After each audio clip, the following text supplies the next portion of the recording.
नमस्ते दोस्तों, स्वागत है आप सभी का हमारे चैनल पर। आज हम बात करेंगे एक ऐसे रहस्यमयी शहर की जो पौराणिक कथाओं से बाहर निकलकर इतिहास और विज्ञान में अपनी जगह बना चुका है। यह है भगवान श्री कृष्ण की पवित्र नगरी द्वारका, एक ऐसा शहर जो हजारों साल पहले समुद्र में डूब गया था और जिसे आज आधुनिक विज्ञान ने दोबारा खोज निकाला है। तो चलिए इस रोमांचक और अद्भुत सफर पर चलते हैं। द्वारका का वर्णन महाभारत और हरिवंश पुराण जैसे ग्रंथों में मिलता है। कहानी कुछ ऐसी है, जब मथुरा पर बार बार हमले होने लगे तो भगवान श्री कृष्ण ने यदुवंशियों के लिए एक नया शहर बसाने का फैसला किया। उन्होंने समुद्र देवता से 12 योजन यानी लगभग 96 किलोमीटर जगह मांगी। विश्वकर्मा ने एक ऐसा शहर तैयार किया जो सुनहरे महलों, विशाल द्वारों और भव्य मंदिरों से सजा हुआ था।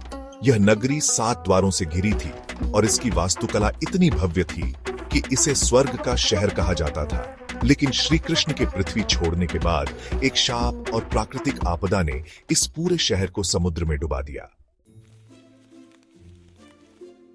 द्वारका की कहानी को लंबे समय तक सिर्फ एक पौराणिक कथा माना जाता था, लेकिन 20वीं सदी में वैज्ञानिकों ने इसे सच साबित करने के लिए खोज शुरू की।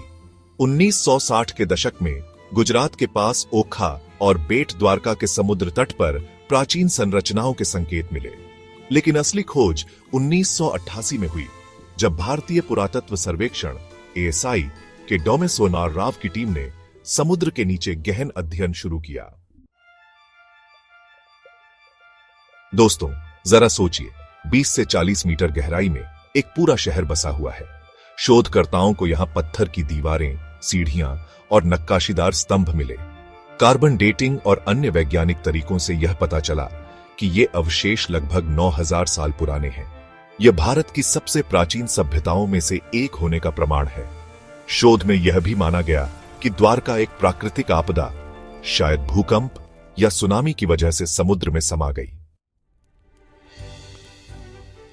दोस्तों, द्वारका की भव्यता वाकई अविश्वनीय थी। यह शहर एक ग्रिड पैटर्न पर बनाया गया था, बिल्कुल आधुनिक शहरों की तरह। हर घर में पानी की निकासी और जल स्रोत की व्यवस्था थी। इसके भव्य मंदिर, जो सोने और चांदी से जड़े थे, उस समय की उन्नत वास्तुकला का प्रमाण है। और इसके 7 द्वार ये इस बात का संकेत हैं कि द्वारका व्यापार और संस्कृति का एक बड़ा केंद्र था। यहां सबसे बड़ा सवाल यह है, क्या यह सिर्फ पौराणिक कथाओं का प्रभाव है या सचमुच ऐसा शहर अस्तित्व में था? वैज्ञानिक और पुरातत्वविदों का मानना है कि द्वारका की खोज से यह सिद्ध होता है कि हमारे ग्रंथों में लिखी कहानियां पूरी तरह से काल्पनिक नहीं हैं। यह खोज न केवल इतिहास को समझने में मदद करती है, बल्कि यह भी दिखाती है कि हमारी प्राचीन सभ्यता कितनी उन्नत थी। द्वारका की खोज ने दुनिया भर के शोधकर्ताओं का ध्यान खींचा है। यह सिर्फ भारत के लिए नहीं, बल्कि पूरी मानवता के लिए एक अनमोल धरोहर है। दोस्तों, अब समय है कुछ रोचक तथ्यों का। पहला, द्वारका के अवशेष हड़प्पा सभ्यता से मिलते जुलते हैं, जिससे यह भारत की सबसे पुरानी सभ्यता साबित होती है। दूसरा, नासा और कई अंतर्राष्ट्रीय संस्थाओं ने द्वारका की खोज में रुचि दिखाई है।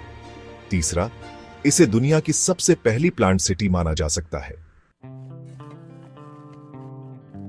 तो दोस्तों, द्वारका सिर्फ एक पौराणिक कथा नहीं है। यह हमारी सभ्यता का वह गौरवशाली अध्याय है जो यह साबित करता है कि हम उन्नत और विकसित थे। द्वारका की कहानी हमें यह भी सिखाती है कि हमें अपनी प्राचीन संस्कृति और इतिहास पर गर्व होना चाहिए। अगर आपको यह वीडियो पसंद आया हो तो लाइक करें, शेयर करें और हमारे चैनल को सब्सक्राइब करना न भूलें। आपके क्या विचार हैं द्वारका के बारे में? नीचे कमेंट में जरूर बताएं। चलते हैं दोस्तों, फिर मिलेंगे एक नई रोमांचक कहानी के साथ। जय श्री कृष्ण।